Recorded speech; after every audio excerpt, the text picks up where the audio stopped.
Hey, Dale Friedman. Thanks for jumping on. Of course. Hey, Mayo, how you doing? Good to see you. Thank you. Okay. Okay, I think we're good to go. Brian, if you want to do a quick introduction.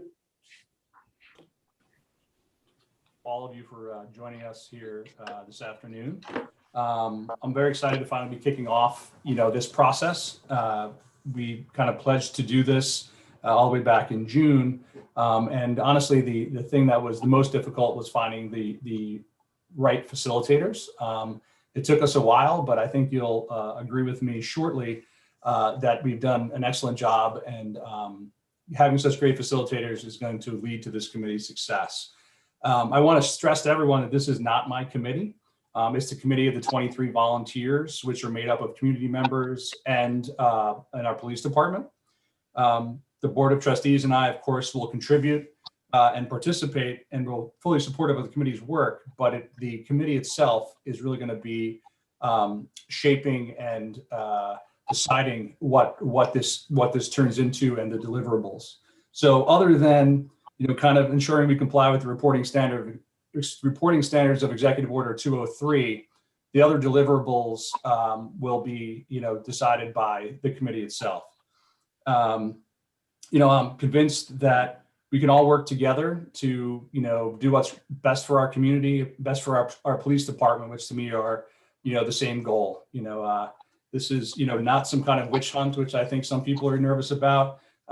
You'll see that we have police officers, we have a lieutenant, the chief, and an officer that are going to be part of the committee. And we thought that was super important, because who's going to have better ideas about how to make things better than the people that are doing this every day?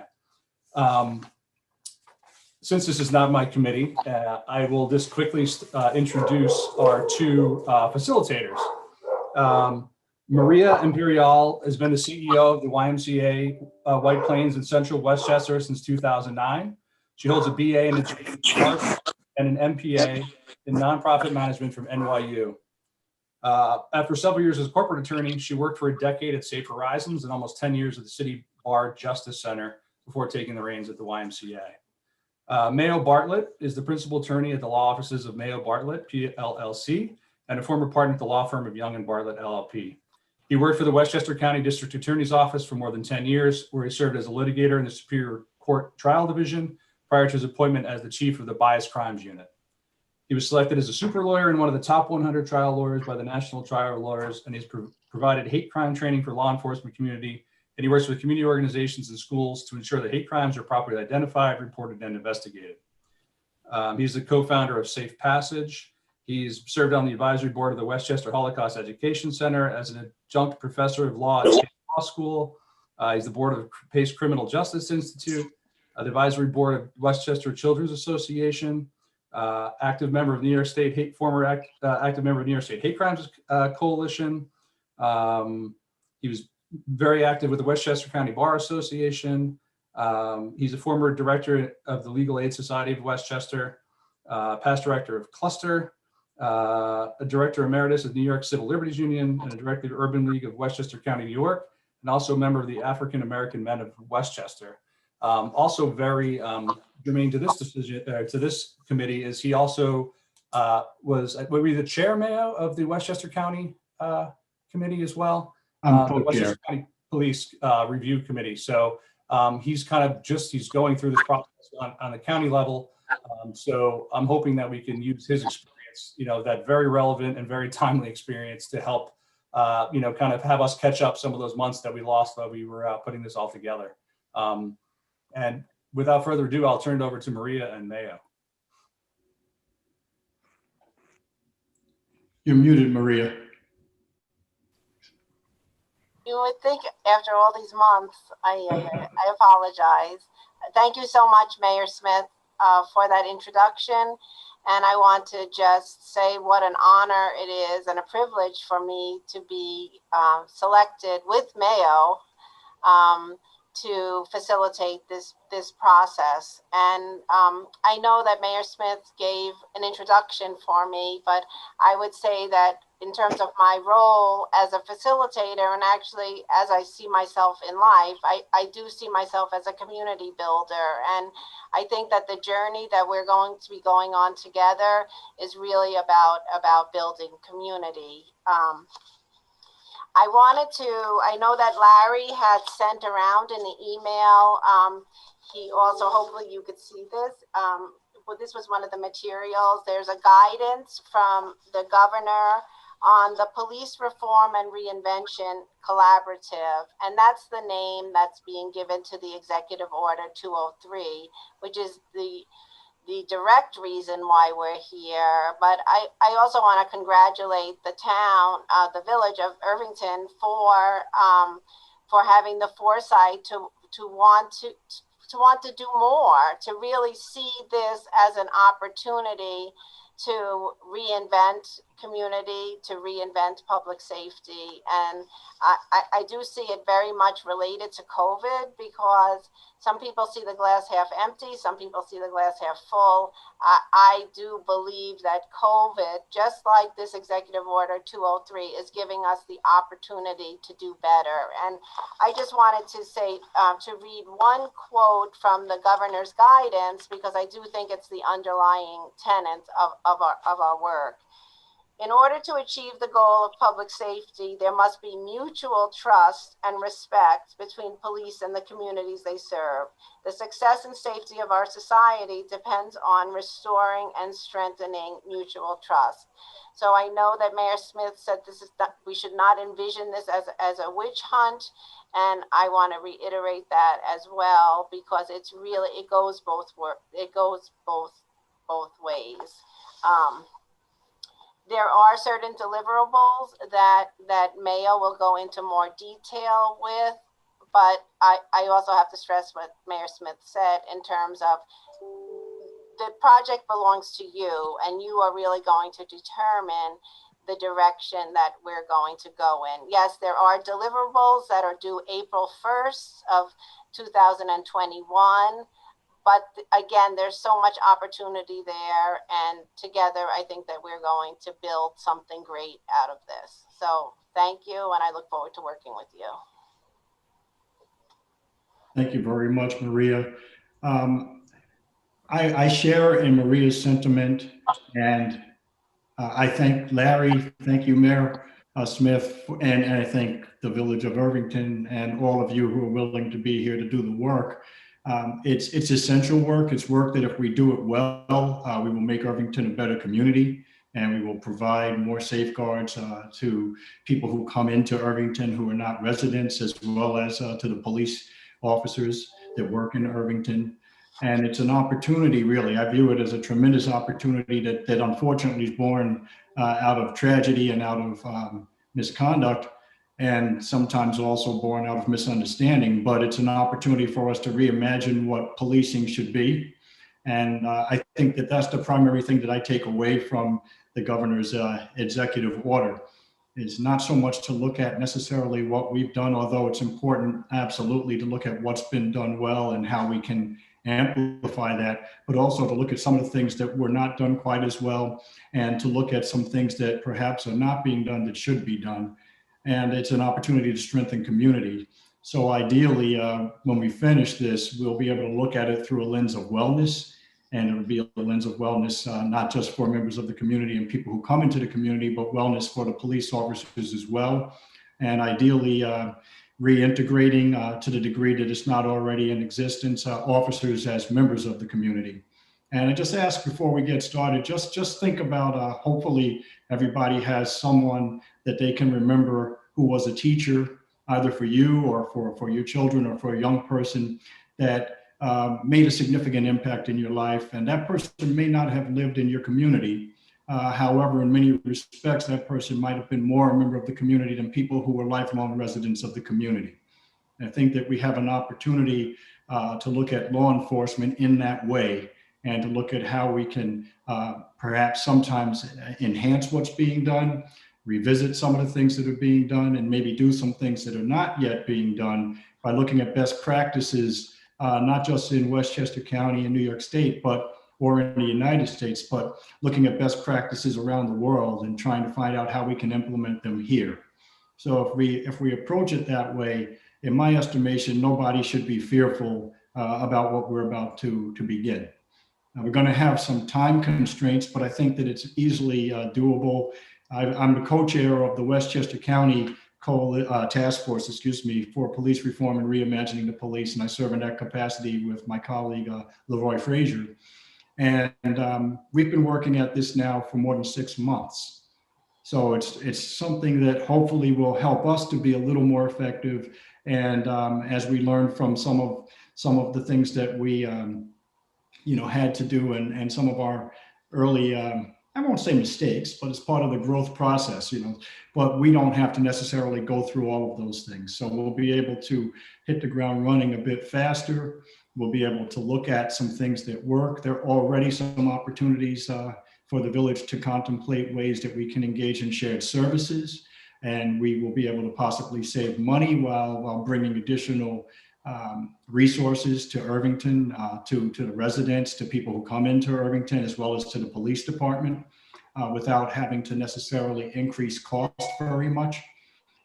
And I think that if we do it as it should be done in 20 years, 30 years, there'll always be issues, but people looking back will say that we at least gave them a really good head start, and we did everything we could to make Irvington the best police department it can possibly be. And toward that end, we've been looking at this before the governor's executive order. Actually, George Latimer convened our body prior to that. And he had been actually meeting with the Coalition for Police Reform for many years prior to this, I'd say 2.5, 3 years before. And I think that that's a great start. And it gives us an opportunity, again, to look at ways that we can envision policing perhaps a little bit differently. For example, when we look at whether police are responding in the most efficient and effective way to situations that involve people who have apparent mental health issues. And there are a lot of things that are pretty easy to explore. We are very fortunate living in Irvington and being in Westchester County, one of the most affluent counties in the country, if not the world, that we have a lot of resources. There are lots of opportunities for us to be able to partner with other organizations and other governmental entities. And I'm looking forward to having in-depth conversations with you going forward. And I'm sure we'll see quite a bit of each other in the near future. I'd like to just give you just a brief overview of what we did in the county for those of you who are not aware. We looked at policing from the ground up. So we started out looking at qualifications and recruitment.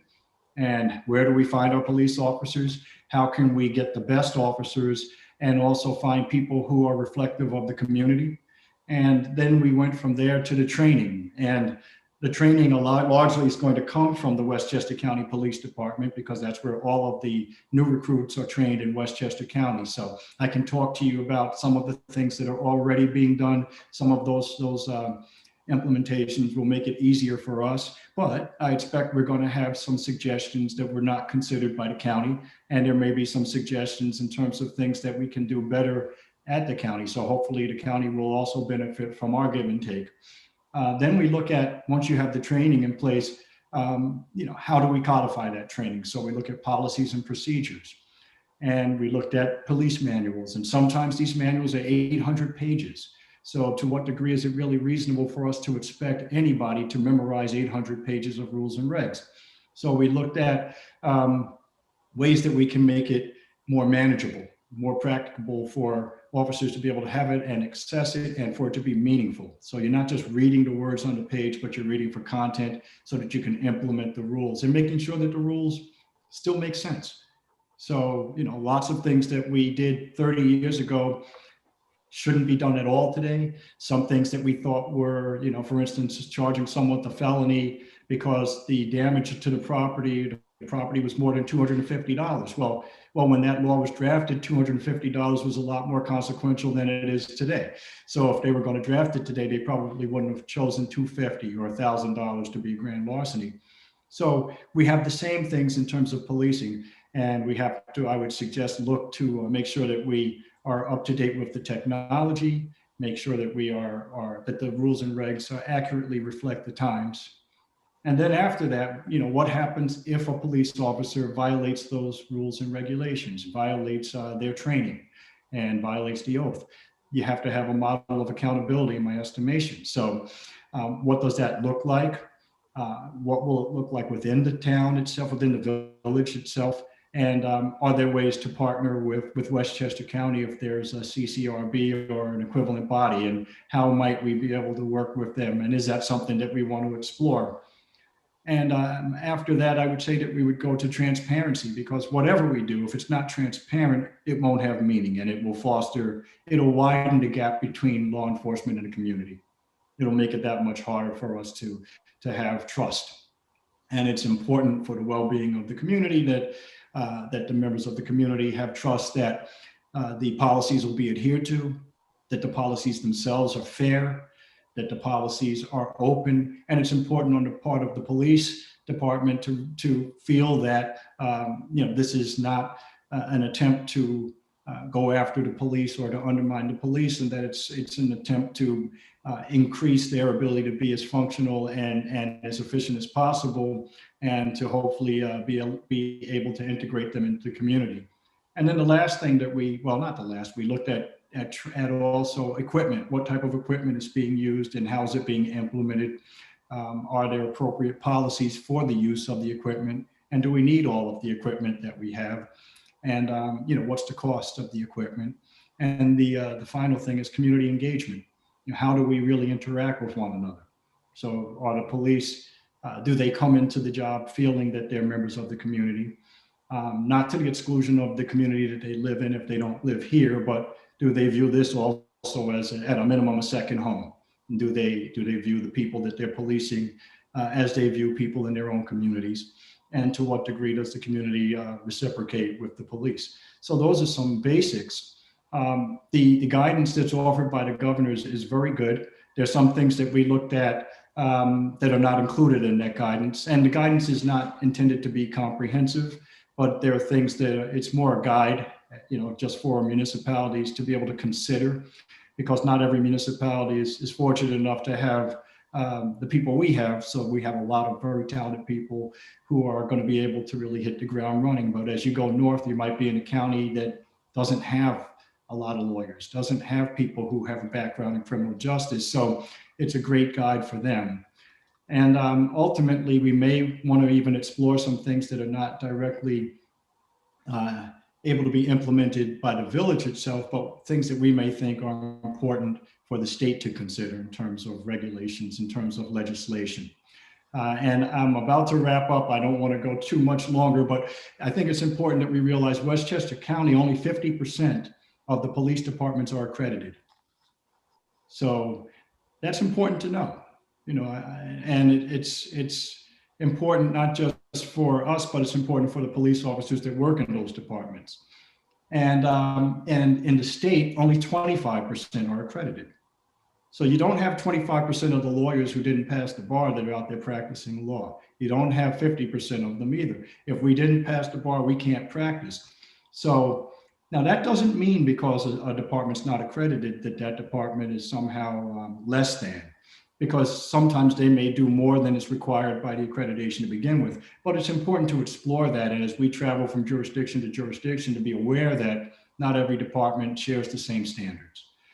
So this is an opportunity for us to look at all of these things. It's a lot of work that will be involved, a lot of time, a lot of commitment. For the county, we've had well over 100 meetings. Many of them are 2 hours per meeting, sometimes longer than that. We're going to have a presentation by an organization called ABLE. It's an active bystander for law enforcement training. And that came out of the New Orleans interaction of police in the community after Katrina, when people were trying to flee the flooded areas, and there were some shootings and some abuse. And they started Epic, which came out of the Federal Monitor there. And we're going to have a presentation from the actual Federal Monitor, Jonathan Arney, and it's going to be, you'll get links to that. That's going to be this Friday from 3 to 5. The county's going to be holding that. And it's ABLE is an expansion on Epic, and it deals with officer and community well-being.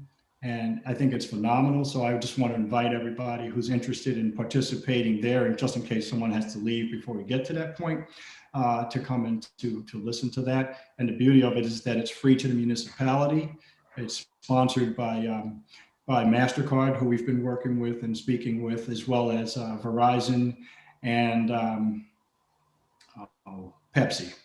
So those are 3 local corporate entities that have invested in this. And I think there are a lot of opportunities for us to look at creative ways that we can achieve a tremendous amount, and ideally being mindful of course, the budgets as we're dealing with a pandemic and everybody struggling budget-wise. So with that, I look forward to getting to know all of you more.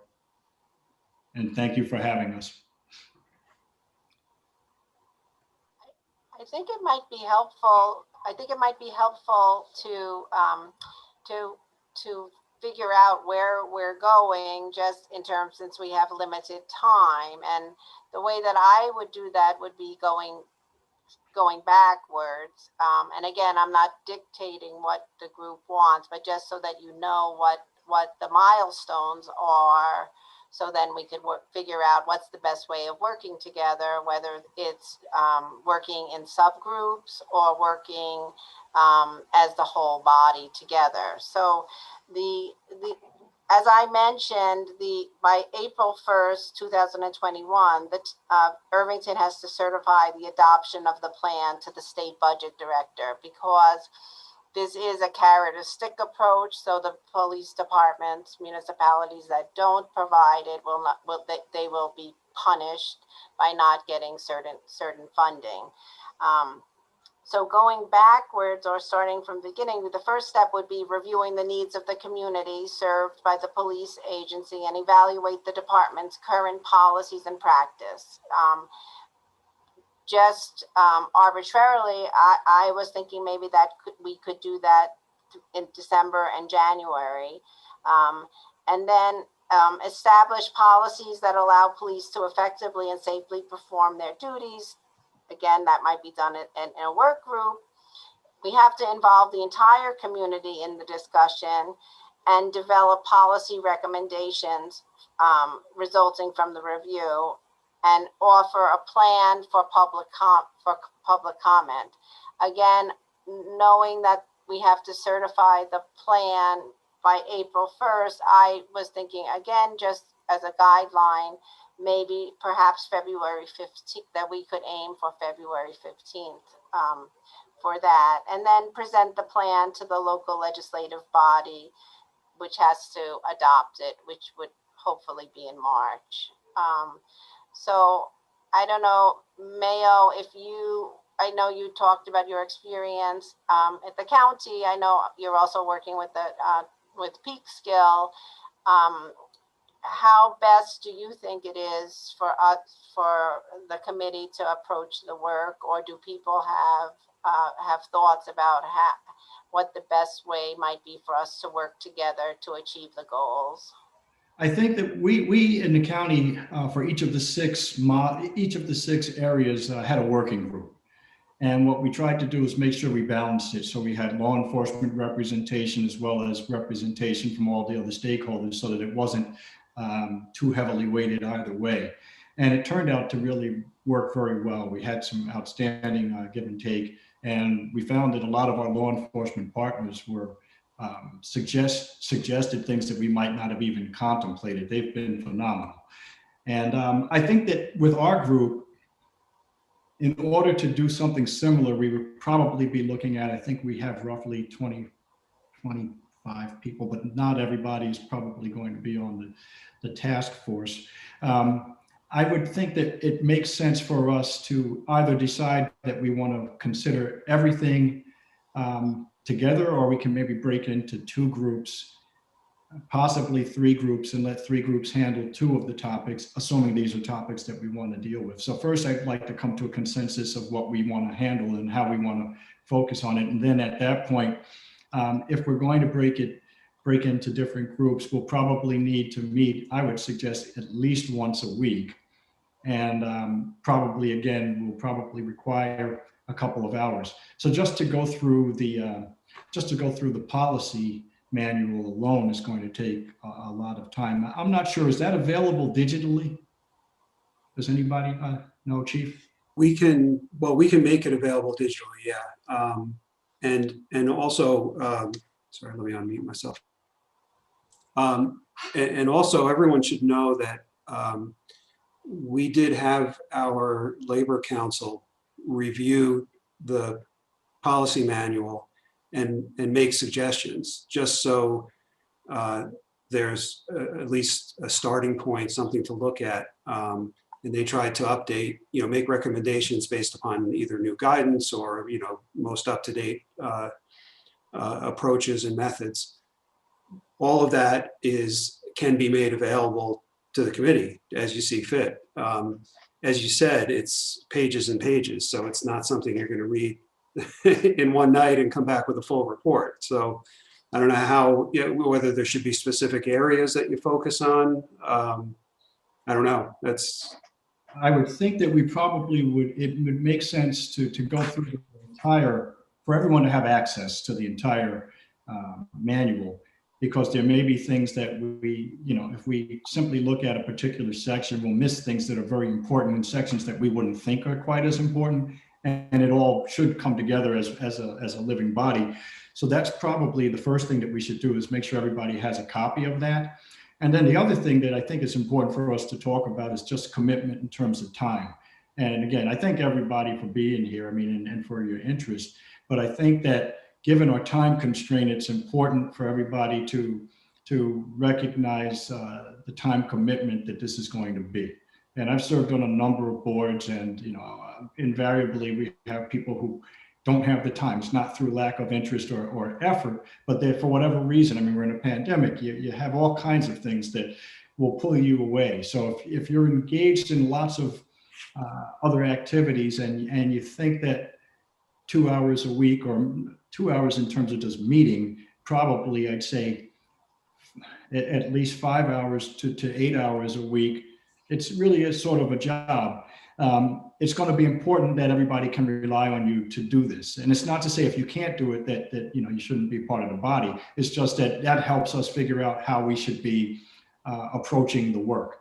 So I would really hesitate to break us into 5 or 6 groups, and those are 5 or 6 groups of 3 or 4 people, and have 1 or 2 people doing all of the work. That's not really fair to them. And at the same time, it doesn't lend itself to us being very successful in terms of putting together a meaningful plan. And we'll be able to put together a plan and say, here, we certified it. But I don't think that's why anybody's here. I think we're here to try to do the best that we can do so that we can leave Irvington in a better position than it is right now.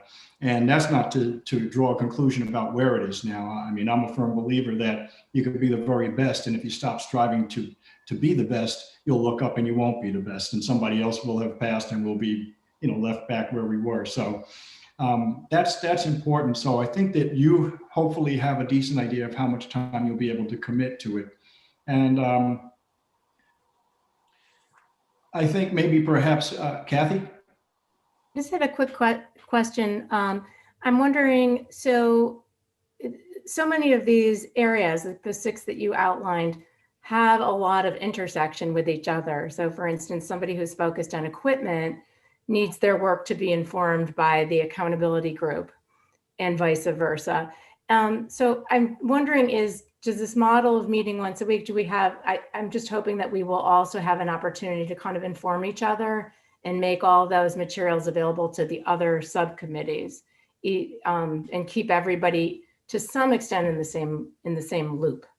Absolutely. And what we've been doing is, I think we've had 5, maybe 6 full meetings of the task force at the county. So what we've done is broken into the 6 groups. Then we'll have a designee from the group, and we try to have a different person each time give a presentation to the plenary body. And when we do that, then there's a lot of overlap, and the overlap's not bad. I think that if you have 5 or 6 working groups that all come to the same conclusion, chances are it's a pretty valid conclusion, and they're looking at it from different disciplines. So I think that that's a great idea. I don't know that we need 6. We might be able to say, maybe cut this group in half, and maybe we can each take 3. And then that makes it easier. It also reduces the number of meetings that we have to have. And it may lend itself to us having a plenary session, full body meeting, let's say every 2 weeks, just to see where we are. And of course, as things come up, we may find that we need a meeting that was not scheduled, and we can try to schedule it to address something that arises. Or if there are things that are happening with the county, I'll make you aware of it so that anybody who's able to participate or join or observe it and bring it back to our group can do that. And I mean, I certainly can always do that, but the benefit's lost if I do that, because I've already have gone through the process. And the key, I think Larry said, that is, it's going to be yours. This is your report. It's your recommendation, your set of recommendations in consultation with the village. But it's important that it belongs to the community and not that it comes from anybody else. So I think that we can do it effectively that way. And if we were to break into a group of 2, then we'll probably, even if we miss a few people each meeting, we'll have a critical body that'll be allowed to really participate meaningfully. We'll have a lot of give and take. And we may even be in a position where we'll have someone who's not in Group A, let's say, but wants to participate in Group A's meeting. We can make that available as well. You know, the key is just making sure that people have the ability to participate. Sometimes when we have a group that's too big, and that's why I would be a little hesitant just to say, why don't we as our full body explore everything? Invariably, somebody's not going to participate. They're not going to, you know, either have the time or be inclined so much to participate as they would in a smaller group. What do you think are the logical groupings of areas to look at? You know, based on your experience anyway. I mean, others may have an opinion too. I've found that the transparency and the community engagement and the qualifications and recruitment went very well together. And I think that the people who really have a talent in terms of community engagement also are people who are rooted in the community, and they can tell us, hey, this person would be a great person to talk to in terms of maybe, you know, seeing if they have an interest in a career in law enforcement. So they can help us to find a pool of potential candidates that are right here already. And then in terms of transparency, they can also have, you know, they'll have a foot in the door in terms of being able to speak to people in the community and get their opinions about how easy it was to interface with the department. And lots of times, even when you go out of your way to make sure that you're as accessible as possible, you're not. And that's why businesses pay consultants so much money to make sure they have the appropriate presence on the web, because they thought they were doing it well, but they're not reaching a lot of people. So those would be 3, I think. Could I ask a quick question on that point? Sure. Have you or anybody you know come up with sort of a survey to provide to the community to find out how the community feels about the police department? Because as the governor stated in the materials that you all provided, and as we've discussed, each community is different, their needs are different. And if there's a high level of satisfaction within Irvington, you know, our work may really not need to be as extensive as it would be, let's say, in a community where there is a very low level of satisfaction and there are issues. And so it seems to me that a logical starting point, just in terms of community engagement, is understanding how the community feels, and maybe, you know, sending out a blast to the community with a few quick questions on their level of satisfaction with the police department. I think that's a great question. We have not done that in the county because the county is a very different department. So the county basically is responsible for all of the parks, the parkways, excuse me. And then they police actually Cortland and Mount Kisco.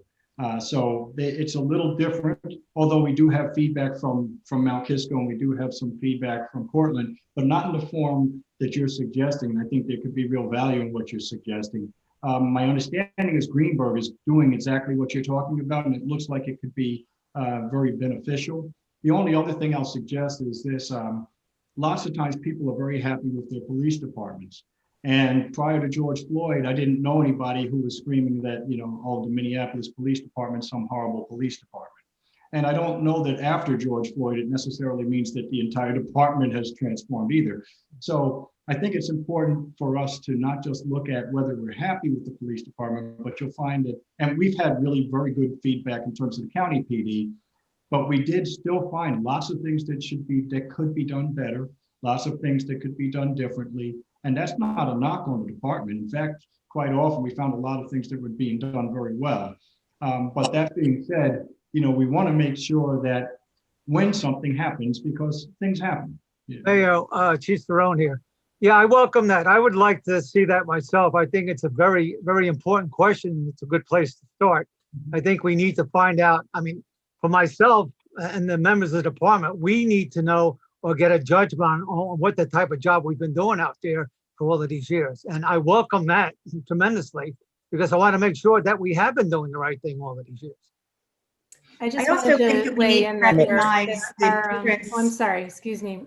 Sorry, Lori. I'm sorry, it's No, go ahead. Go ahead. I just wanted to say that I think we need to recognize that there are different demographics. In the report that the governor's report, there was a study that was quoted where 81% of 16 to 24-year-olds were shot or shot at in a survey by police, and 88% had family members or friends that were shot at. Now, obviously, that study has absolutely no applicability to Irvington.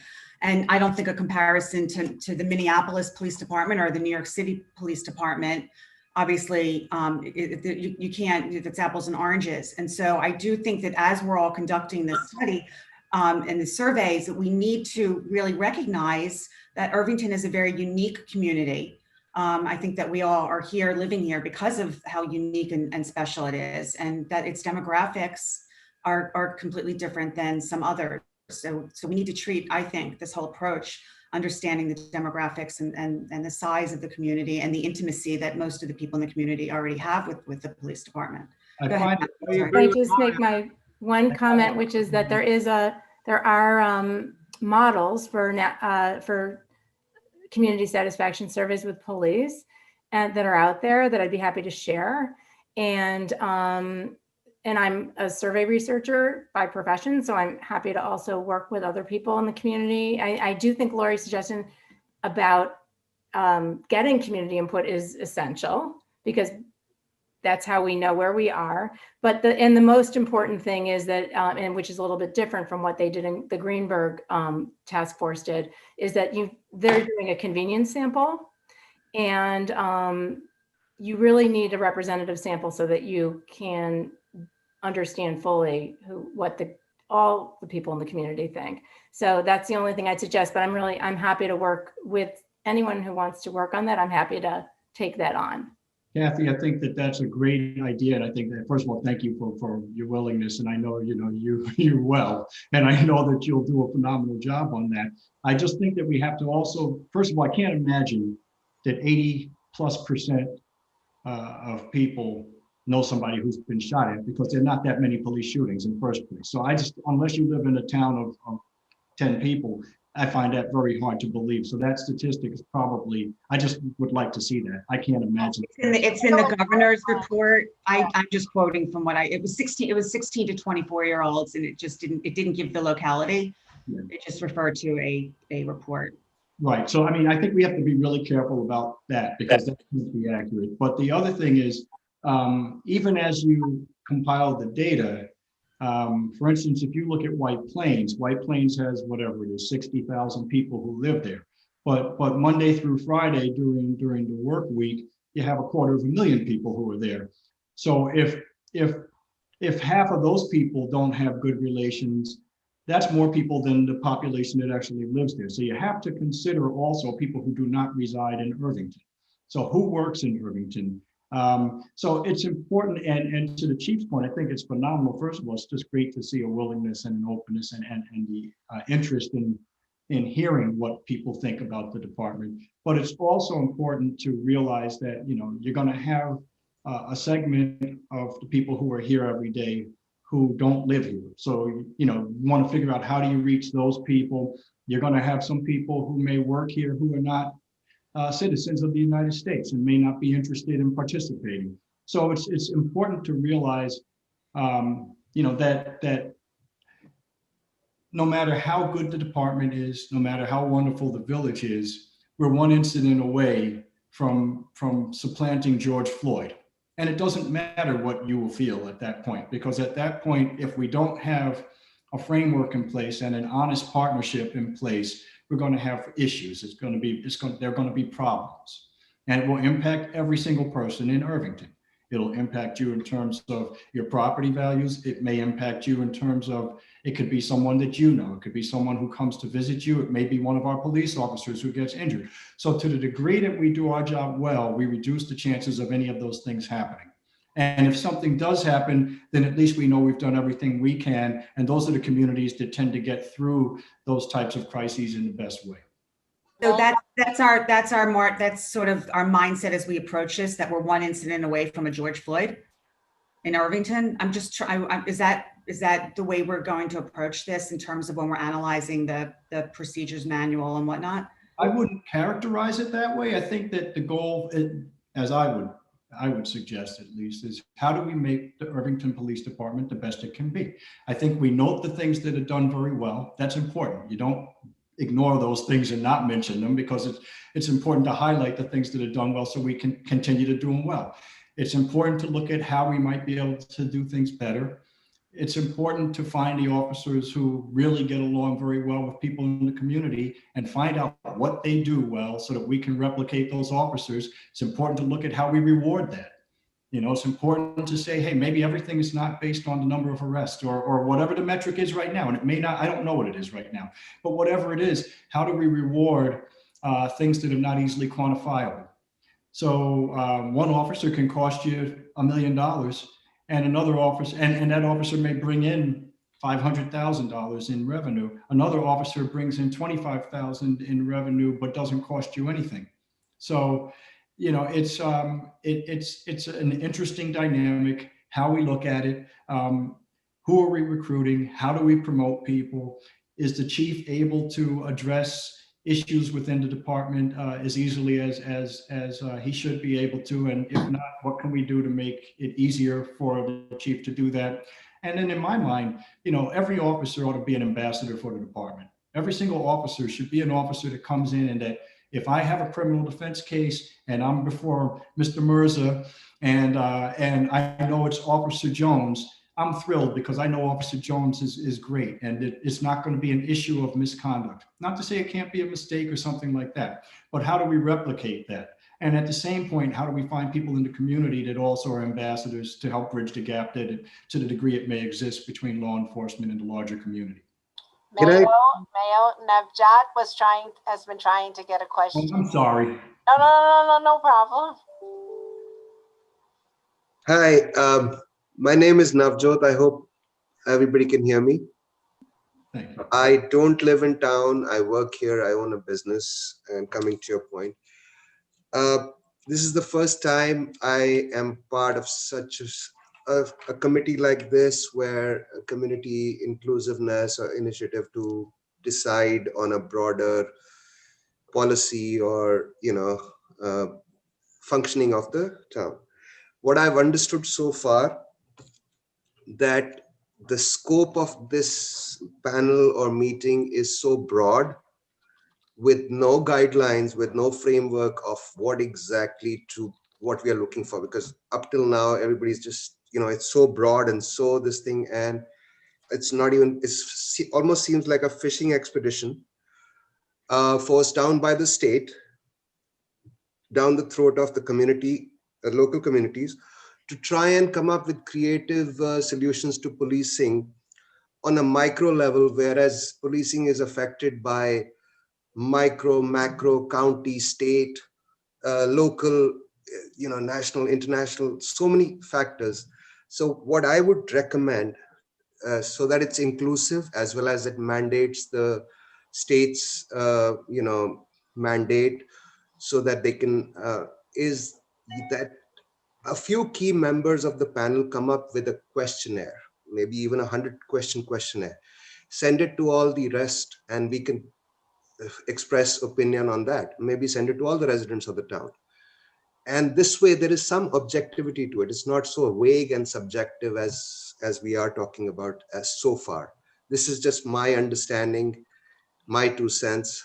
And, you know, I think we'll be wasting a lot less time and being more accurate and more specific if the agenda was kind of outlined more, more clearly. This is the introductory meeting, so we haven't even introduced ourselves yet. So I think that I saw a chat from Claire. So I think that we're not getting into anything yet. There's no specific yet. So this is not what we intend to have you do for the balance of the time. Believe me, there'll be plenty that will be very specific for you to engage in if you're inclined to do that. But certainly if you'd like to, are you suggesting that we have a 100-question questionnaire for each member of this group? Sure. Okay. Do you have questions in mind? I don't have any questions because I myself I glanced over the email with the link to the governor's report, and it really seems like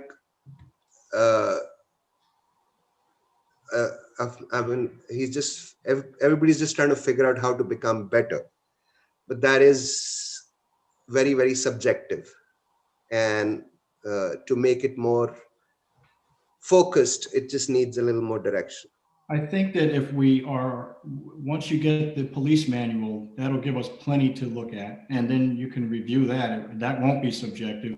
That's 800 pages you said, right? I'm not sure about the Irvington manual, but many of them are 800 pages, but that's detail. So there'll be plenty of detail in that for us to look at. And then it will give us a better idea of sort of policy-wise, at least, where the Irvington Police Department is. But Chief, do you have any idea roughly how? Well, let me say this about the manual. The manual is basically similar to everybody's manual. I mean, basically, it's a copyright that we all use. It's our Bible in plain English.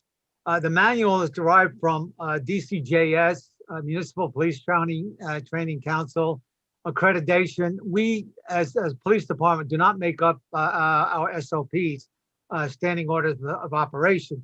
It comes from above us, and again, DCJS is the main factor that has gave us the preamble to all of these manuals.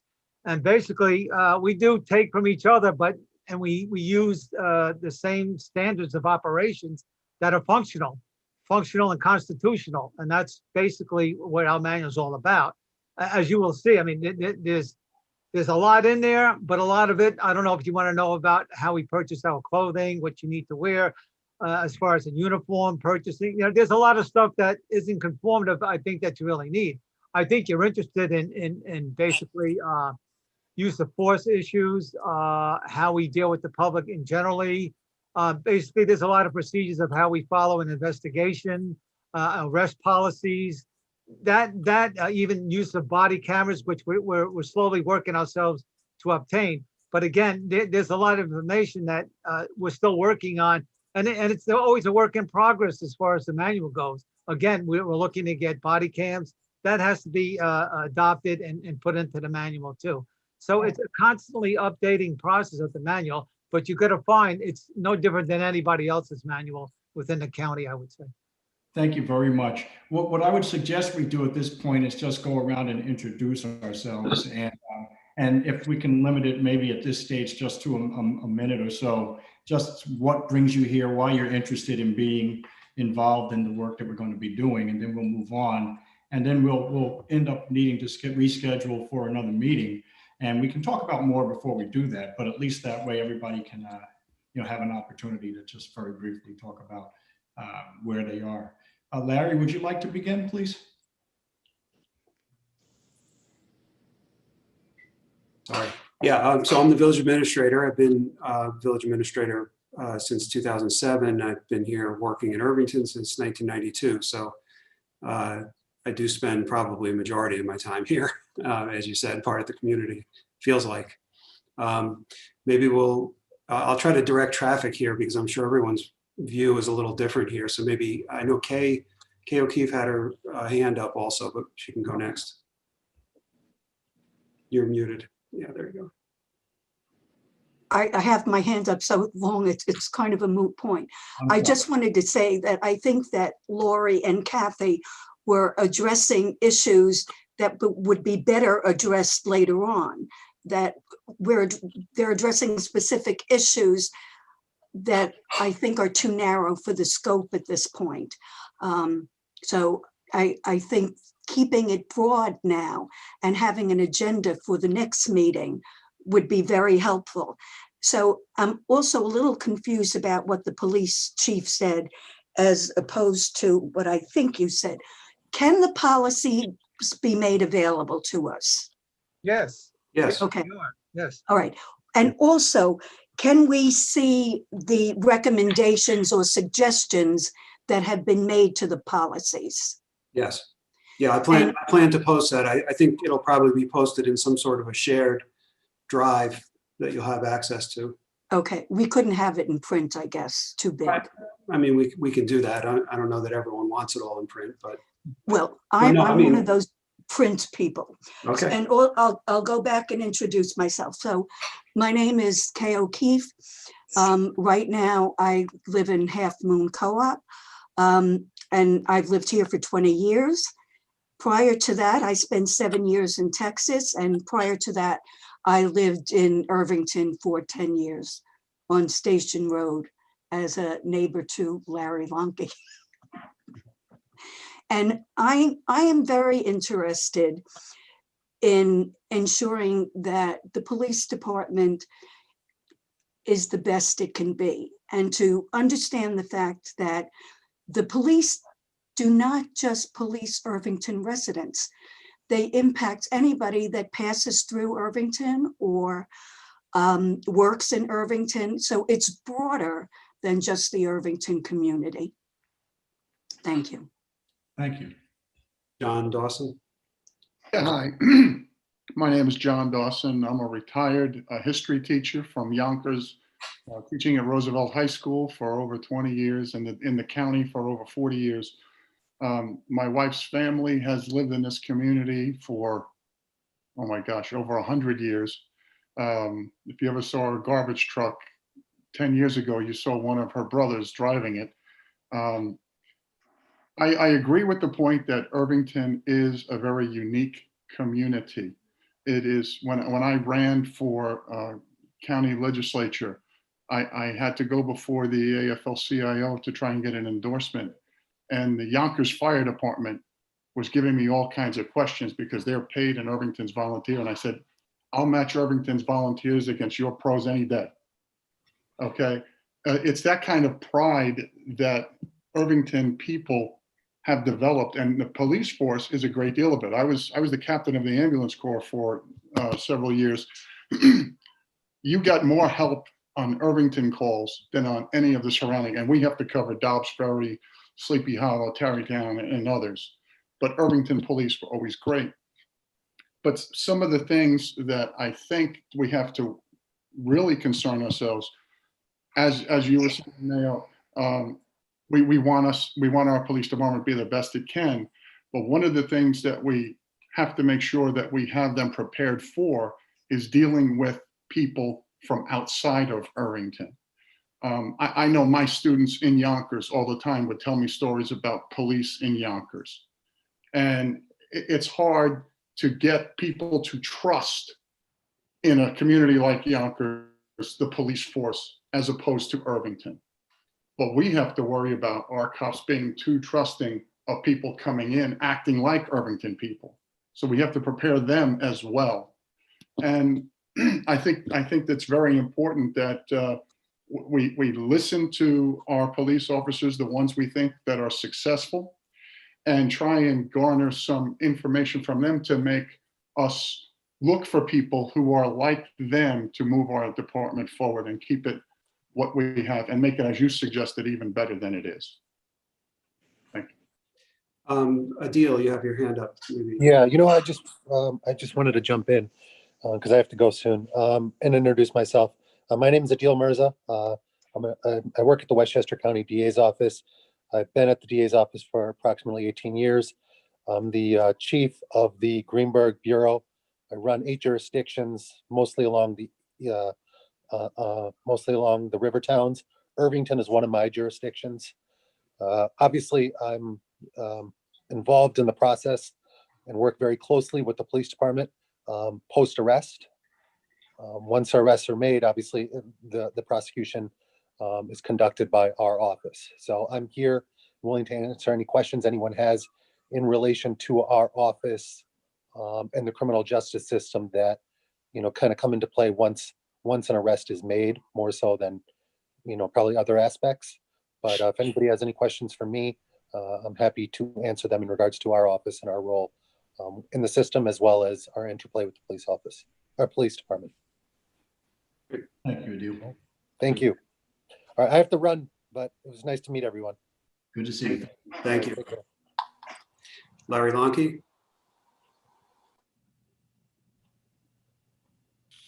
I'm Larry Lonke. I'm starting my 3rd term as a trustee in the village. I've been a resident of the village for over 35 years now. I'm interested in seeing how this plays out. I'm very interested in the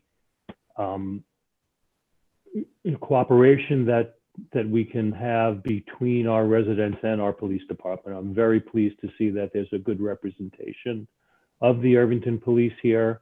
And I want to make sure that everyone is heard. I do want to thank our mayor, Brian Smith, for committing to this even before the governor's edict came down. And this was something that, as a village, I'm very supportive of. Thank you. Frank Pignatelli? Hi, Frank Pignatelli. Been with the police department here for almost 10 years. I'm a lieutenant now. Since I've gotten here, I've pretty much made this place my home. I'm probably here more frequently than I am home. So obviously I'm here because I want to see the Irvington Police Department, be the best that it can be. And, I think we're a little bit overdue for some hard looks at our policy, getting some of that updated, and everything else that we already talked about. I think it's all positive stuff. So I'm very excited for the whole process, and I'm here for whatever we need. Thank you very much. Thank you. Harvey? Hi, despite what it says, I'm not Claire Degnan. I'm Harvey Lowe.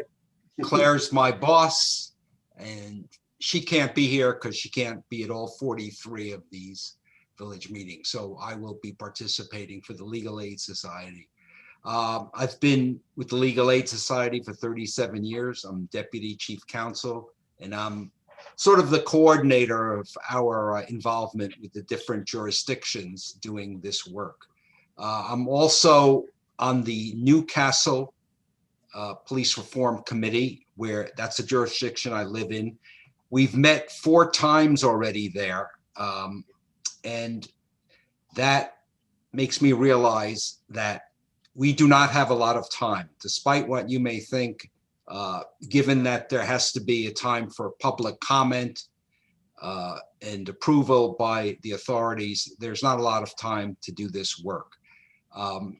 My recommendation is that we follow the Police Reform and Reinvention Collaborative Manual. If you don't have it, Larry, I have it online. I can send it out to everyone as soon as I get an email list. If you don't have it accessible. Yeah, I think I included it on a previous email, I think either earlier today or yesterday. So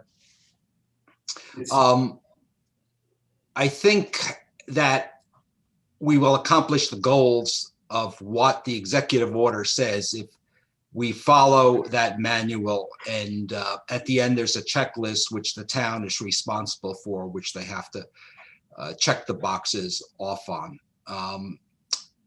My community is somewhat similar demographically to what I believe Irvington is. So I've heard a lot of the same things in Newcastle that some of you have already mentioned in Irvington. So thank you. I'm looking forward to participating. thank you. Chief Saron? Yes, I've been a police officer for 46 years. I started out with Westchester County Sheriff's Department, came here in 1979, and have been here ever since. And I've spent a lot of nights here. This is my second home at times. And I welcome that too. It's a job I've loved and definitely been dedicated to, helping and working with the people in Irvington the best that we can, giving them the best department that I could imagine or provide to them with the resources that we have. With that being said, I welcome this transparency. We've always been transparent as long as I've been chief in developing and working with the community. But what I do agree, and I agree with Lori Regan had started out to say, is I think a good place to start is the survey. Let's find out what is the people's thinking on the problems with the Irvington Police Department, because I would like to know them for a long time. Obviously, we work in the dark when it comes to how we perform out there. We do get letters of kindness and endorsement and favorableness, but that's only meeting somebody after they've been through a traumatic situation. We never really get the true feeling of how the public feels. Yes, there's a lot of association with working with the public as we have through the years, but you never get that hardcore feeling of what they really think of us. And I think if you can get to that point and work from that place forward, we'll have an all telling standards of where we need to go, where we need to put our efforts in, instead of trying to reinvent a wheel here at this point in time. I'm very favorable with the new with the police reform booklet. I've read it. I would say, in my honest opinion, we've already been doing 90% of what's been decided in that booklet prior to this all coming about. So we have been proactive in our years, and I'm not just saying just Irvington. We followed the stream, but along with the state, county, and local police departments in moving in this progressive manner. And obviously, the county is our biggest teacher because that's where we get a lot of our schooling from. Again, the policies that are developed through DCJS and the municipal council accreditation and the police academy all come through our training aspects at the police academy. So it is an ongoing process. It's never one that ever stops and say, okay, we got enough. No, that's not what this is all about. I don't mean to take up too much time, but I want to make a good stance and an expression to everybody that we are here to work with everybody all the time and do the best job we can. Whether you're a resident, whether you're a transient, whether you work here, this has been our goal, my goal, since I've been chief. I mean, I've been chief 13 years now. And I have to say, it's been a good group of people we have here. And we work forward in finding good people to work and do the job for Irvington Police Department. And I'll leave it at that. But I still think the best way is to start with a survey. Let's find out what the issues truly are. Thank you. Thank you. Cindy?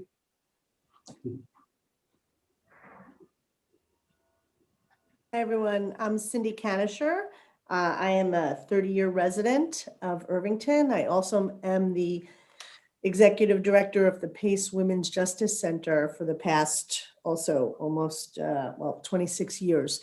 So at the Women's Justice Center, we have an opportunity to work with police from all of the police departments in the county. And we've had the opportunity to work with the Irvington Police, and I've always found it rewarding and very easy to work with them. And we do a lot of training with police. Particularly, we focus on working with clients who are survivors of domestic violence, sexual assault, and elder abuse. So I will bring that point of view to the work that we're doing here in this committee, seeing how Irvington serves those vulnerable populations. And I think I'm here just also to make the, help the police really be the best that they can be. Thanks. Thank you. Thank you. Kathy?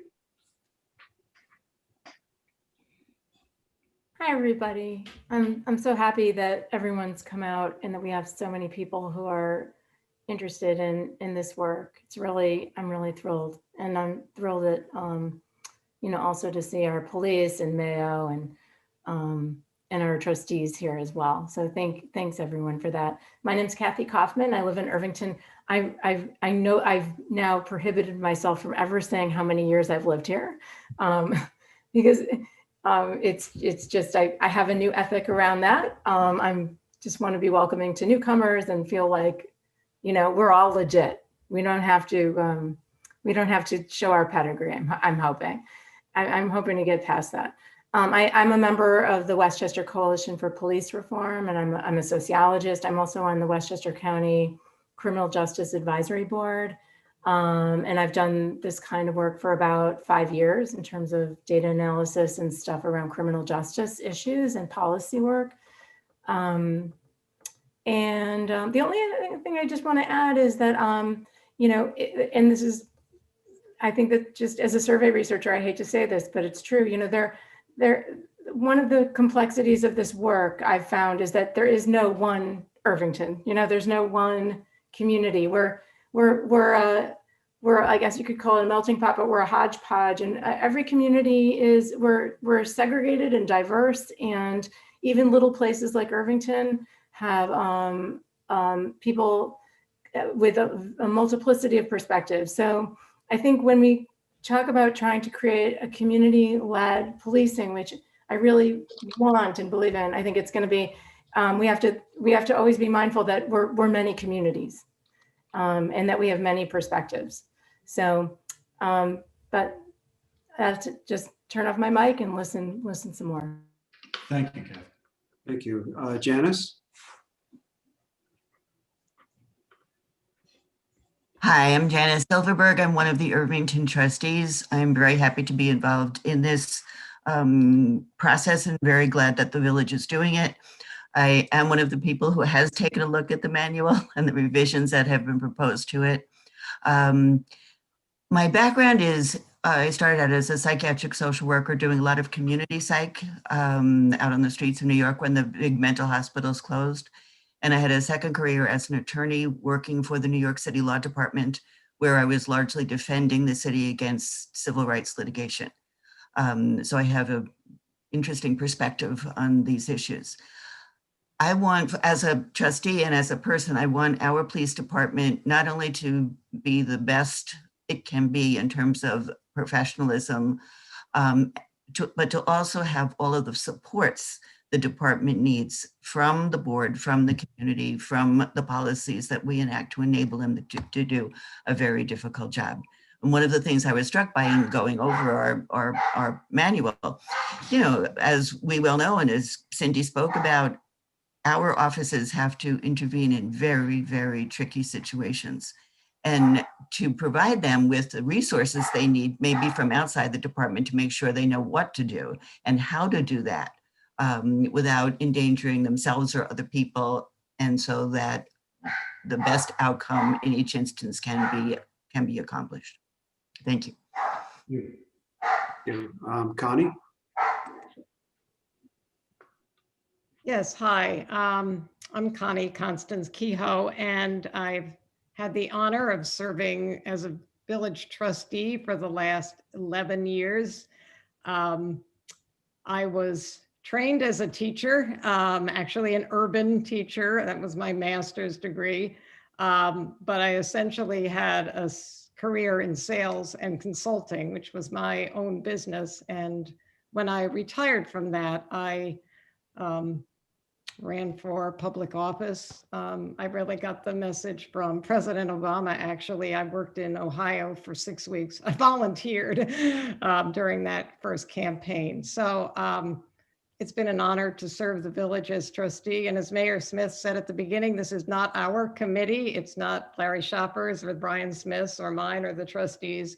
It's this committee's work together. And I will listen in and communicate to the extent that's needed. I found it always very interesting to try to understand the training. So when Mayo spoke about the academy and perhaps some changes that are happening there, that is of interest to me.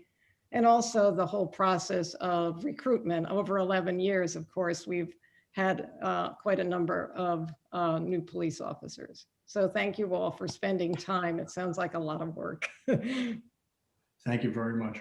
Thank you. Mayor? Well, I had the privilege of basically growing up in Irvington. Even though I lived in Tarrytown, I went to Irvington schools. So I've always considered Irvington my home and Tarrytown my home at the same time. I think that I've always, been, I actually almost went into a career in law enforcement many different times. The closest I came was actually, for 10 years, I was a part-time deputy with the county. So I felt like I got as close as I possibly could to being in law enforcement, even though it was only a part-time job. There were some weeks after 9/11 that I was doing 60 hours a week, all for $1 a year. So it wasn't the best investment on my part, but I definitely learned a lot. I learned that when you pull over a car, you never know who's going to be in that car or what you think they know, or whatever. I know how dangerous it can be. I know how we have so many wonderful officers here in Irvington that are probably the epitome of community police officers, and they know intimately, they know our students in our high school, and it really helps in so many ways, preventing problems before they start, things like that. So I think that in many, many ways, we are truly a role model for police departments. I think that, as Mayo said, we can always look to get better. As Frank and the chief said, we're always looking to get better, looking to improve technology, procedures, policies, all those types of things. So I'm so excited to be a part of this, and a small part, because I think a lot of it has to come from this collective group that has tons of experience in so many different ways. So thank you all for agreeing to give us your time. We really appreciate it. Thank you, Mayor. Josie? Hi, everyone. My name's Josie Bloom. I use my birth name professionally, which is Torielli. I am a social worker by training, and I spent my career working with crime victims, much like Cindy. So working with people who have experienced interpersonal violence, domestic violence, sexual assault, and working on a trauma-informed perspective to how the police can interact with folks and police and hospital systems can interact with folks when they've experienced a crime. I'm also a crime victim, so I have that perspective. And I am brand new to Irvington. We've been here for a little bit over a year. But I strongly feel like we can improve policing in this community. I've had a couple of encounters with the police while I've been here, and I am aware that I think there's work that can be done in terms of our interactions with the police and what we're utilizing the police for and what we're expecting them to do as part of our community. And I appreciate the comments about our community. In a sense, it feels strange to say our community because we are made up of so many different perspectives. And what I'm noticing on this call is there's a lot of folks who have been in Irvington for a long time. And so I would say that we are many communities within Irvington, but we each have a voice and something to say. So I'm glad to be here and I'm looking forward to the work. Thank you. Thank you. Arlene? Hi, I'm Marlene Burgos. I guess my work background is I'm a lawyer, I appreciate Kathy, the not, sort of focusing on how long people have lived here, but I now have lived here for 10 years, which seems a little bit crazy to me, but, I think that to echo the point about communities and different people, I think different people experience policing in different ways in our community. And I think that is true of, people who have lived here. And I think, I have certain relationships or thoughts about the police from having lived here for a long time and certain relationships. But I think that I want our community, I think our policing should not depend on whether, you live in Irvington or not. So I'm just curious, wanting to look at that. And I think, there's probably some work to be done there. And I also think it's important to give voice to people in this community who haven't had a voice in these public spaces. And I think, I think a survey is great, but I also think sometimes you need to be a little bit more targeted and understand that it's important to access experiences that are not easily available to people, because some people are somewhat marginalized in this community. So coming in with an open mind, and glad that we're doing this. And personally, my sister is a retired New York City police officer. My brother-in-law is my sister's son. So many police officers in my family. Thank you. Lori? Hi, everyone. So I am an Irvington resident of over 30 years, and I'm proud to say it. I never looked at it as part of my pedigree, but I think it's relevant to my perspective on policing in Irvington. I've raised 3 kids here.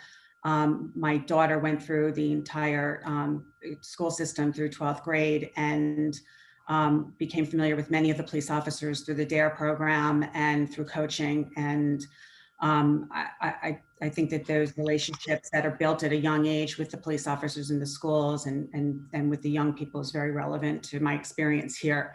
I retired after 30 years of practicing law in the city at a large firm. I'm a finance attorney by trade.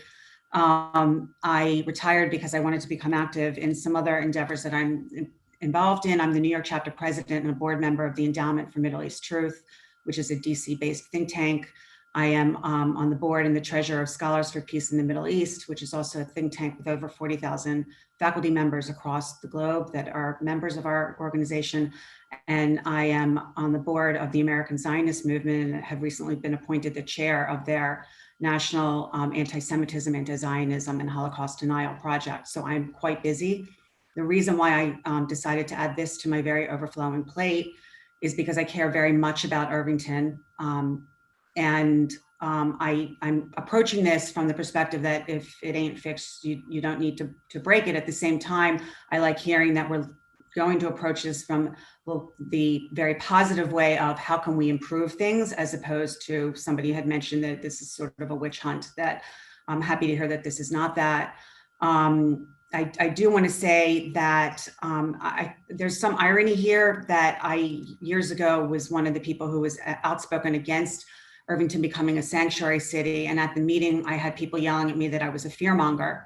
And then to hear today that, one of the concerns is that Irvington is just one step away from another George Floyd, it to me seems like fearmongering. So I really would like to approach this, and I hope we all are approaching this from our various perspectives, but with some realism about, what is Irvington? What are our real problems here? Let's not make things up. Let's not find problems where they don't exist. I really would like to make sure that we are looking to improve on what's already a very, very strong, amazing police department. And I'm very proud to be an Irvington member and work with some of the officers that I've gotten to know over the years. I do have one question, and then I'm done. I don't know, I'm so happy to see that there are 4 members of the Irvington Police Department that are part of this task force or committee. I'm just not sure if the PBA is represented, and I would love to know that we do have a representative of the PBA actually participating as well, because I think their voice should be heard. I actually just spoke to the PBA president before, and he told me he'd like to join, but he didn't tell us in time to join the meeting, but he'll be here going forward. Terrific. Thank you, Brian. Look forward to working with everyone. Thank you. Thank you. Jorge?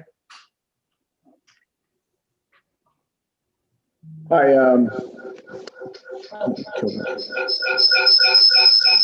in the room with my wife, Arlene Burgos.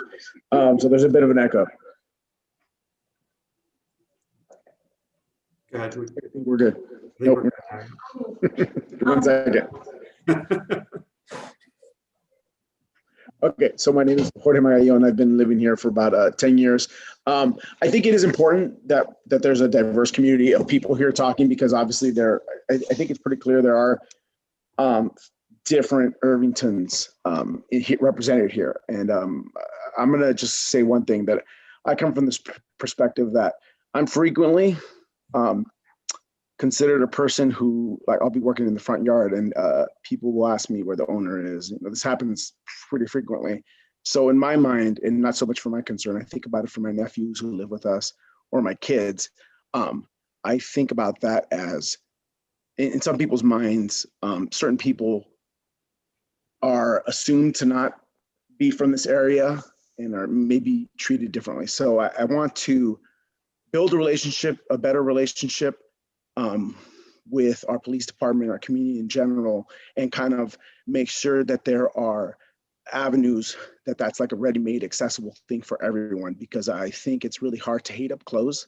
So the better this committee does at reinforcing those bonds of community, I think the better for everyone. And that's kind of what I want to see. Thank you. Scott Dunleavy?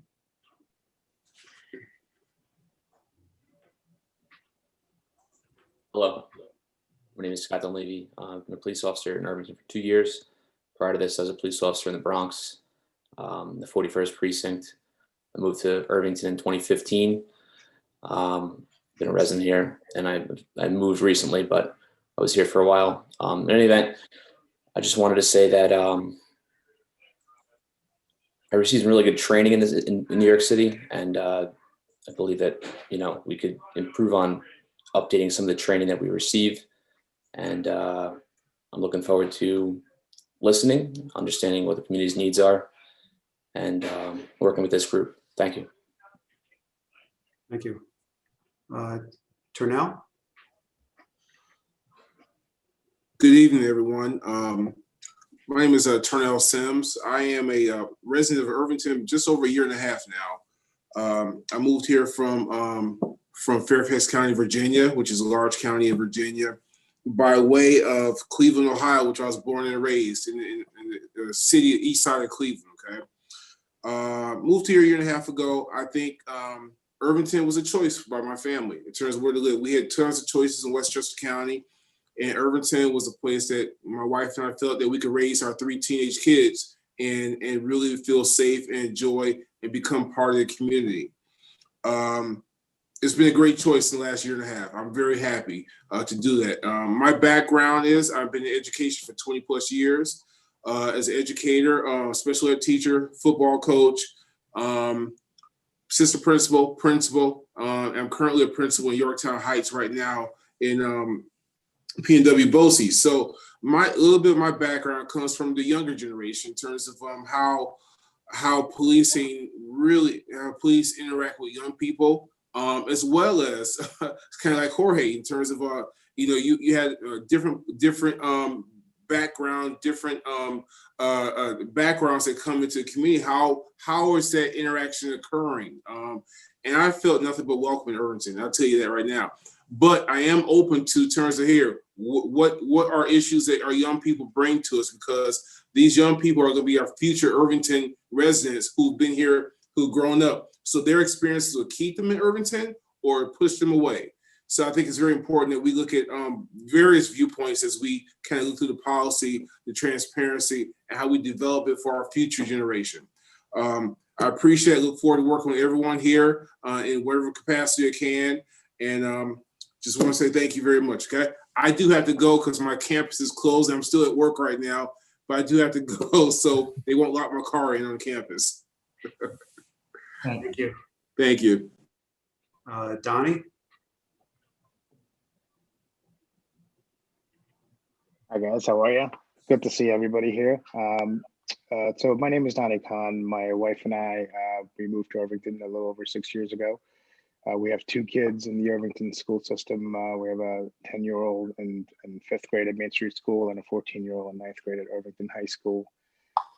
In fact, Officer Naradi's daughter and Officer Wanki's niece are in my daughter's grade. So by trade, I'm a marketer. I've been doing advertising and marketing for the last 23 years. I'm also a first-generation immigrant. I immigrated to this country when I was about 14 years old, many moons ago. My reason for, I should let you know, I also work with Indivisible Westchester and also with the Irvington Democratic Committee. My reason for wanting to join today was that it was really my distaste for the national discourse on policing in this country, and sort of like the false narratives that, or in my opinion, the false narratives that have been sort of put out there, which is that if you're a progressive or liberal, that you have to be against the police department. And then the folks who seem to be really crazy are the only ones who are supporting the police officers who are putting their lives on the line. So as I started investigating how I can get involved to make sure, because I grew up with police officers around me, some of my best friends are police officers. Like I mentioned, we know the police in town and we love this town. So I wanted to raise my hand and see if I could be part of the solution. When I found out about this committee, I wanted to make sure I was part of that. And to me, I don't see this as a why fix it if it ain't broke, and I don't see this as a witch hunt, and I don't see this as a chance to take a shot at anybody. I see this as a great town that we all live in, and there's always an opportunity to improve ourselves. And I think often when you think about it nationally, there are a lot of police departments that have a lot of issues that they're trying to solve. And I'm not making a judgment whether we're perfect or we aren't, but I'm just saying there's a lot of issues to be solved in many police departments across this nation. And those guys have a lot of work to do. We are lucky that we're in a place that maybe we don't have as much work to do or any work to do, but this is a chance to be part of something that will help us really improve the community that we live and work in, and have a better future together and be involved in the policing of our own communities. So that's sort of like my reason for being here. Thank you. Thank you. Roman? Hi, everyone. I'm Roman. I'm a college student at Skidmore College upstate, but I've been living in Irvington since I was 3. I'm home on break right now, but I grew up in the Irvington school system up until high school. I was in the Irvington public schools and have just, my life is in Irvington. So I wanted to join this committee because I was thinking a lot about over the summer about how we are all coming from different intersections of race and sex and gender and sexuality and class, et cetera, et cetera. And so I appreciate everyone who's pointed out that when we say Irvington as a community, yes, we do have the Irvington community, but within that, there are lots of different experiences that people are having. So I wanted to join to be sort of a voice for, I think from looking around, I think that I might be the youngest as I am fresh out of my teens, but I also just wanted to prioritize centering the experiences of the most marginalized people, because again, being realistic about this group, there are lots of people who clearly care about Irvington, and that's awesome, and I'm very excited to be part of that group. But also, as obviously I don't know any of you intimately, but I'm not sure that this is the most diverse group that we could possibly have. And so I just wanted to make sure that this community was focusing on the experiences of the people who are having the worst interactions with the police. Because if we can fix those and if we can troubleshoot there, then we can make the experience better for everyone, starting from the bottom up. And I also just wanted to point out that I don't want to distance ourselves from the problem. I know that it's really tempting to say like, oh, we're not like Minneapolis, we would never do something like George Floyd, et cetera, et cetera. Like you could always think that until it happens. And then after that, then what? So I think that we really need to be keeping in mind that we are part of the problem. You know, we're not perfect, as everyone has said. And I'm not saying that our police force is terrible or perfect. I don't want to make any overgeneralization. I just want to make sure that everyone's keeping in mind that we are part of the United States, and the United States has this systemic issue, and we're part of that. And I think that that is part of what we need to work on. So that's kind of the perspective I'm bringing to the table. And I thought that it was important that those thoughts were represented. And I'm really excited to be here and work with everyone who clearly come from all paths of life. And that's really exciting to me. Thank you very much. Thank you. Ben? Hello, I'm Ben. I live in Irvington on Dutcher Street, have a couple kids at Dow's Lane. I guess professionally, I'm a public defender. I worked at Legal Aid in the Bronx for 10 years or so, then at Legal Aid in Westchester with Harvey, who's on this call. for a little bit, and now I'm a federal defender here in the Southern District, which includes Irvington and a lot of other areas. I share the sentiments, I think, of what most people have said about trying to make Irvington the best, most professional office, police department as possible. I totally get that being a police officer is a hard, very often thankless job, and I do want to make sure that the officers in Irvington have the best resources and training, that they have what they need to do their hard job. I think the main reason I'm on this, that I asked to join the committee, is for transparency and community engagement, which I am just really excited to see that Chief Cerrone and the other members of the police department are motivated about. I've worked with a lot of police officers in my years, and many officers and departments have resisted transparency and community engagement. And the fact that that's being valued and prioritized so quickly is great, and I'm thrilled to hear that. I also, I guess the other main reason I asked to join is because equity, especially racial equity, is super important to me. I do not know what type of training, bias training, or training in that regard the department has. I don't know if improvements need to be made, or if we already do the best practices. So that's something I would be curious to learn about, and also sort of what the department does to make sure that rules, regulations, that enforcement and interaction with people is done fairly and equitable, and what sort of, both in terms of the training and making sure that that things are done in a fairly and equitable way. And that's why I'm thrilled we're going to do the survey. Hopefully we'll get some information. And I guess I'll just say the comments previously, I think it was Roman, about how we treat sort of marginalized people. To me, that is super important. And to the extent we can find out how we're doing, I think that would be very useful to know. So thank you, everyone. Thank you. Thank you. Madge?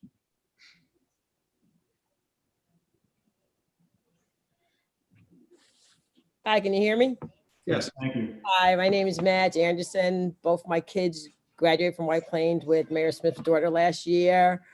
My background is I work at Rye Country Day School. I just was appointed to the SOC board, which is the Student of Color board there. I also am the college advisor for the National AAU office, which handles all of college student athletes getting ready to go to college. I also mentor in the Bronx, where I also teach. And I joined this board because Mayor Smith asked me to, and my kids have had a good experience in Irvington, never got in trouble, which I'm happy for. But I just wanted to join the board to see how we can be a better place and make sure everybody's treated equally in Irvington. Thank you very much. You're welcome. I think last but certainly not least, Hannah Wilson.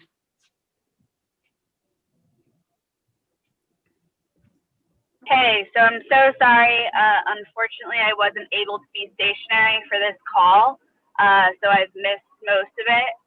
But I just want to introduce myself. My name's Hannah Wilson. I've been a resident of Irvington for the last 15 years, pretty much half my life. And I've spent more time here than I have in the other places that I've lived. I was born in Ohio, raised in Colorado, and I went to the high school here in Irvington, and now I'm a young working professional and living at home with my parents.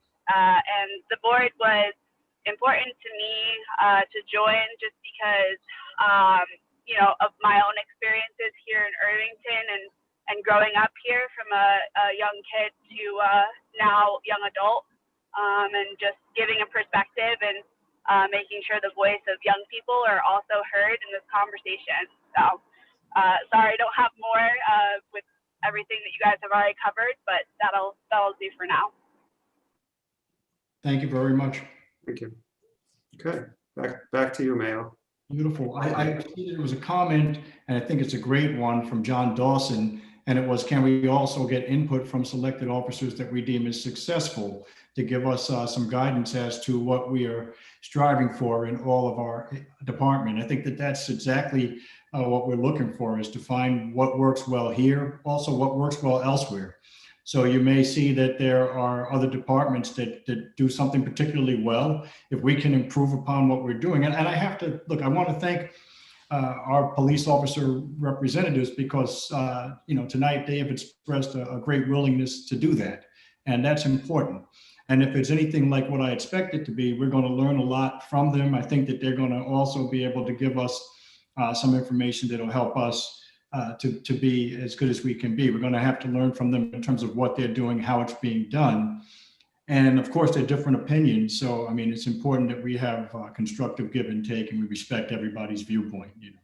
But I think that it's absolutely important to look at what's being done well and replicate that, as well as the things that we find are not being done well, or that maybe shouldn't be done at all. So there's a lot to talk about.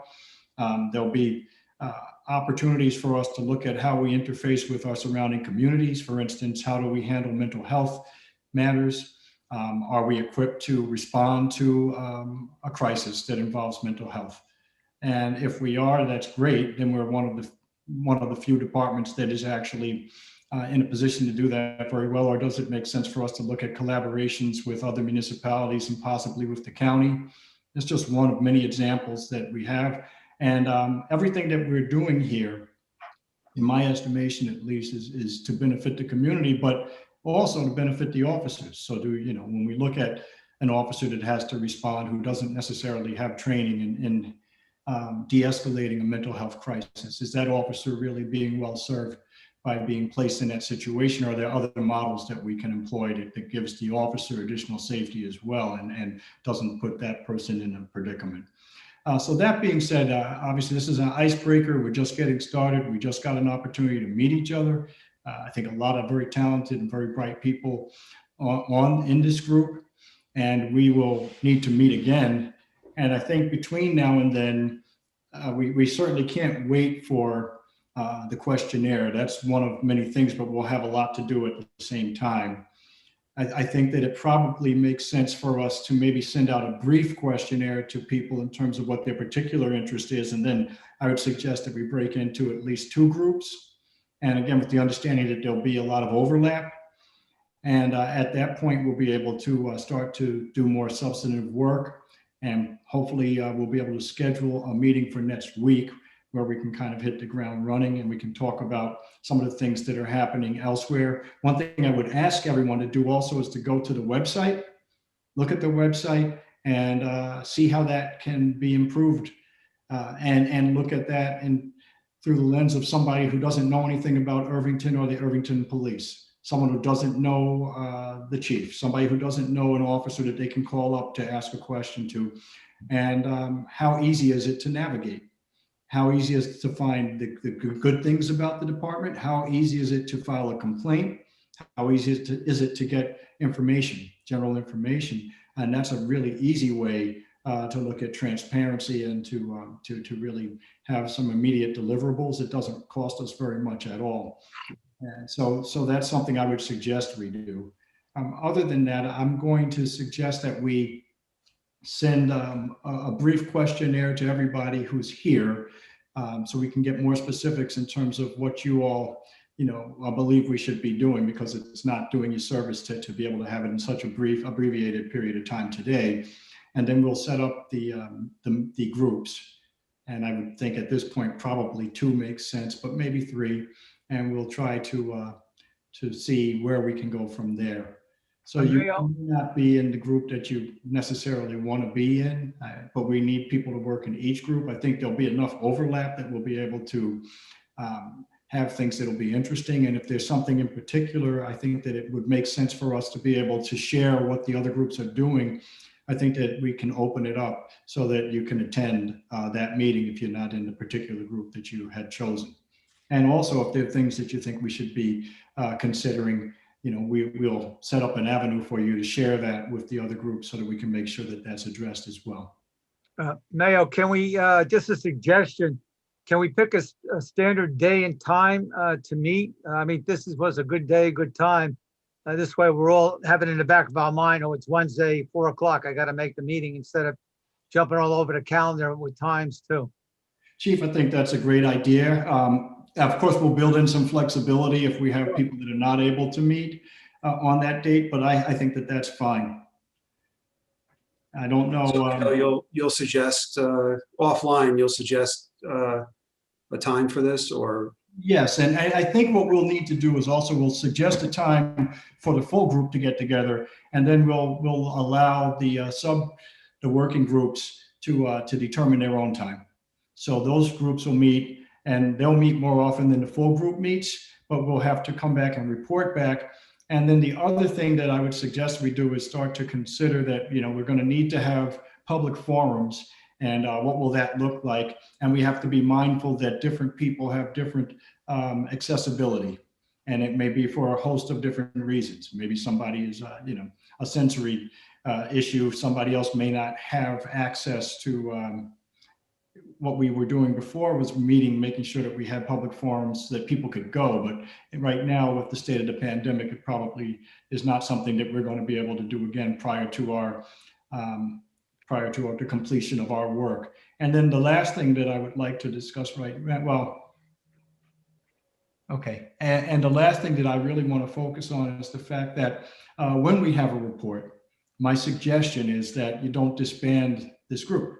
I think that the group should meet and should be available to continue to review where we are, and to look at how we can continue to be on track to continually improve. It doesn't mean we need to meet at a particular period of time, but it may not harm us to say that we meet quarterly.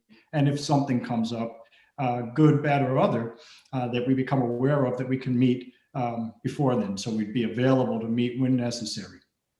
So that includes if you see something that's a great resource for the police department, you happen to be aware of it, the chief may not be aware of it, the department may not be aware of it, we should be bringing that to the attention of the department. And right now also, if there are funding opportunities, if you happen to know a corporation or an individual that's interested in funding particular projects, this is a great time to do that, because even in Irvington, there are going to be budgetary crunches. And so it's good to start thinking about that, but it's good to start to build those kinds of partnerships to begin with. And I think it's I think we have a lot of really great diverse opinions. And I think that there are a lot of people that will probably be able to expand our perspectives. And Chief, thank you for initially stating that that's your goal. You want to find out where we are, and sometimes where we are is not where how we're perceived. Correct. Sometimes quite often it's not. So it doesn't mean for better or worse. It's just that it's important. It's a great tool to be able to allow us to be more self-aware and to look at how we can have those best impressions and expand upon that. So we'll contact everybody shortly. And Maria, I think that perhaps you, Larry, and the mayor and I can catch up maybe tomorrow at some point, if not early Friday, and we'll get something out. And I thought we should be able to do it tomorrow so that we can start to move forward, and we'll have more substantive meetings. And you'll see that it's not necessarily as easy as you might think. A lot of the policies are there for a reason, and we're going to have to create some policies. We'll look at some of the things that are discussed, but with new technology, you need new policies as well. So I think it looks like my Mac is about to lose the battery life as well. So it's a pleasure meeting everybody, and I look forward to working with all of you. And I appreciate the passion that everybody brings. And I think that, again, I want to leave on this note. I think it's essential that we not diminish the experiences of anybody. It's essential that we realize our experiences are our own, but there are others whose experiences are no less valid than ours. And in the process, I think that we'll really have a great model for success. And I think, as Harvey was saying, look, we do have to hit the ground running. This 3 months is going to go by faster than you can imagine. And there will be also certain things that we're going to need to get opinions from, possibly from the legal department. So we want to make sure that we leave enough time to be able to get that done. So we'll try to have, to Maria's point, concrete schedule, and we'll build in a little bit of extra time. That's what we did with the county, and it served us well. And that way we'll be able to make sure that we have enough time to really put in the report, have the report that we think is the report that's reflective of the work that we're doing and that'll serve the department and the community best. Great. That being said, Maria, please. I just wanted to thank everybody and say what a pleasure it's been. And Larry, I just wanted to follow up because I think that you mentioned that you would try to put together, you didn't say a Google group, but it was the same idea of will there be some electronic forum that all of us will belong to so we could share information? Yeah, for sure. The manual will get posted that way so that people can have access to it and see it. If there are some that want it printed, we can do that. Again, it's a pretty large document, but so I'll do that. And then, I'm sure there'll be more of a forum developed. I just need to figure out how to do it. So, and what we need. Great, thank you. Okay. All right. Well, we wish you all well, you and your families, and look forward to seeing you ideally next week. Great. Thank you all. Thank you very much. Have a great evening. Good evening. Yep.